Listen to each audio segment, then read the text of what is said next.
नमस्कार। मैं RP Singh, registrar मदरसा शिक्षा परिषद बोल रहा हूँ।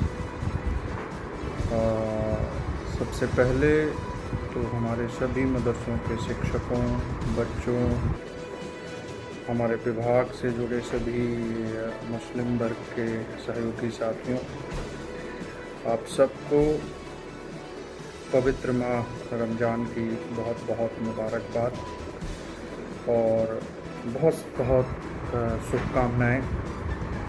आप सभी के लिए माह रमज़ान बहुत ही पवित्र, त्याग, तपस्या और भाईचारे का ये माह होता है। बहुत सारे कष्ट उठा के आप इस माह में इबादत करते हैं। इन सब के दौरान बहुत सारी तकलीफ़ें उठानी पड़ती हैं। इन सब के लिए आप सबको बहुत बहुत मुबारकबाद। और इसके साथ साथ चूँकि ये रमज़ान महीना इस बार हम लोगों के लिए इसलिए भी ख़ास है कि पूरा देश कोरोना जैसी महामारी के संक्रमण से ग्रसित है तथा लॉकडाउन की अवस्था से गुजर रहा है। ये बहुत ही चुनौती की घड़ी है हम सब के लिए और ये हम लोगों के लिए सबके सब्र इम्तिहान की घड़ी है। इस समय में हमें अपने त्याग, तप, अनुशासन, संयम सबका इस्तेमाल करते हुए अपने कार्य करना है। हमें इबादत भी करनी है तो सोशल डिस्टेंसिंग का भी पालन करना है। हमें औरों का ख्याल रखना है तो अपनों का भी ख्याल रखना है।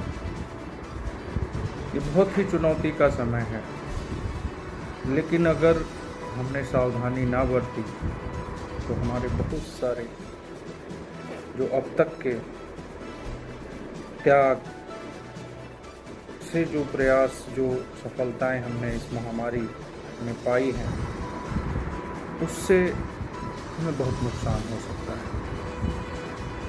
हमारे बहुत सारे कोरोना वॉरियर्स, मुरादाबाद से डॉक्टर निजामुद्दीन, कुरनूल आंध्र प्रदेश से डॉक्टर इस्माइल हुसैन जैसे लोगों ने कोरोना की लड़ाई लड़ते हुए अपनी जान गंवा दी। इंदौर से हमारे डॉक्टर शत्रुघ्न पंजवानी की भी जान चली गई। इसी तरह लुधियाना के एसीपी अनिल कोहली जी, मध्य प्रदेश से इंस्पेक्टर देवेंद्र जी, ये सभी लोग कोरोना से लड़ाई में हमारे लिए शहीद हो चुके हैं।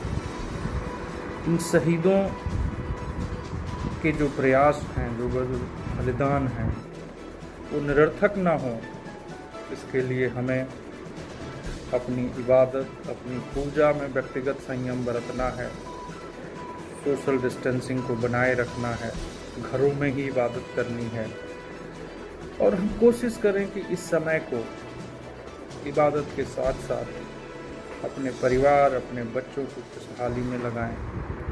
हम अपने बच्चों को पढ़ाएं। हमारे घर में जो भी पढ़े लिखे लोग हों, वो अपनी अपनी क्षमता के अनुसार अपने बच्चों को कुछ स्पेशल सिखाएं। ये कुछ और सीखने का समय है। ये हमें और अन्य प्रतिभाओं को अपने निखारने का समय है। यदि हम अपने अंदर झांकेंगे, अपने आसपास झांकेंगे, अपने टैलेंट को देखेंगे, तो हम न केवल इस लॉकडाउन को अच्छे से संभाल पाएंगे, बल्कि हम इस कोरोना जैसी महामारी को हराने में भी कामयाब होंगे। पूरी दुनिया हिंदुस्तान की तरफ देख रही है कि क्या हिंदुस्तान इस महामारी को हरा पाएगा। ऐसे में एक आशा की किरण प्लाज्मा थेरेपी के रूप में आई है। आज मुझे एक खबर अखबार में पढ़कर बड़ी खुशी हुई कि जीएमसी के रेजिडेंट डॉक्टर तौसीफ खान, जो कि खुद कोरोना से पीड़ित हो गए थे, उन्होंने अपना प्लाज्मा डोनेट करने का निर्णय लिया है। आज पहले दिन उन्होंने रमज़ान का रोज़ा रखने के बाद अपने खून का सैंपल दिया, उसकी जांच होगी, रिपोर्ट आएगी और उसके बाद मेडिकल एक्सपर्ट इस पर निर्णय लेंगे। लेकिन ये बहुत बड़ा त्याग है, बहुत बड़ा बलिदान है। हम जिस चीज़ का विक्टिम हुए उसको हराने के लिए हम खुद को लगा दें। ये एक ऐसा हथियार हमें मिला है कि हम हर हाल में कोरोना को पराजित करने में सफल होंगे। तो मेरा आप सबसे ये अनुरोध है कि रमज़ान के इस पवित्र महीने जो हमारा इबादत का समय है, इसमें बहुत ही संयम बरतें, सामूहिक गैदरिंग से बचें, सोशल डिस्टेंसिंग को अपनाएं, मास्क पहनें, सैनिटाइज़र का यूज करें, बच्चों को पढ़ाएं। इन सब में अपना ज़्यादा से ज़्यादा समय लगाएं और अच्छे से, जिससे ये महीना भी पार हो और आपकी इबादत, दुआओं, हमारे प्रयास, पूरे देश के प्रयास, माननीय प्रधानमंत्री जी, माननीय मुख्यमंत्री जी, हमारे सारे पुलिसकर्मी, मेडिकल स्टाफ, अन्य विभिन्न सेवाओं से जुड़े स्टाफ जो इस कार्य में लगे हैं, इससे उनकी मदद हो सके और पूरी दुनिया को हम ये संदेश देने में सफल हों कि भारत अन्य देशों से कहीं ना कहीं कुछ मामलों में अलग है और उससे बहुत कुछ सीखने को है। हमारे पास बहुत कुछ ऐसा है जो औरों के पास नहीं है। नमस्कार।